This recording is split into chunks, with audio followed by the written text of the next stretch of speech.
pag-usapan muna natin itong tinatawag na athlete's heart. Kasi merong iba nagpapanik pag nakita nila yung HR nila dito or heart rate nila dito sa kanilang mga relo. Resting heart rate usually mababa na.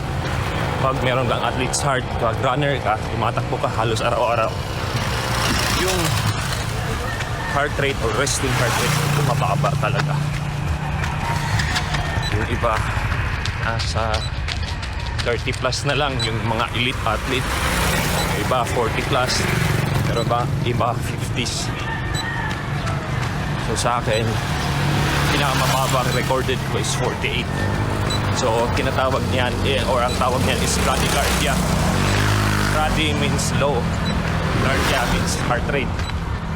So normal lang po yan. So kung nagpapacheck up kayo, inform your doctor na tumatakbo kayo. Kasi baka ma-surprise sila na mababa yung heart rate.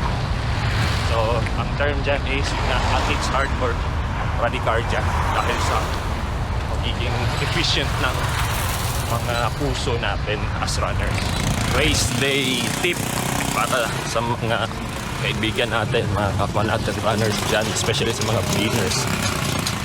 Never experiment or do not try something new sa race week, especially sa race day or mismong race day.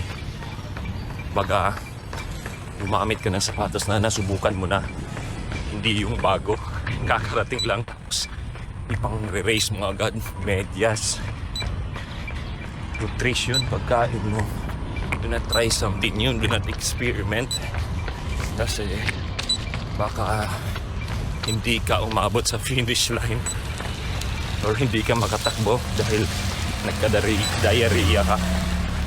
So simple things, kahit nga brief, never experiment kasi baka yung brief mo magka-sugat-sugat yung mga hita mo.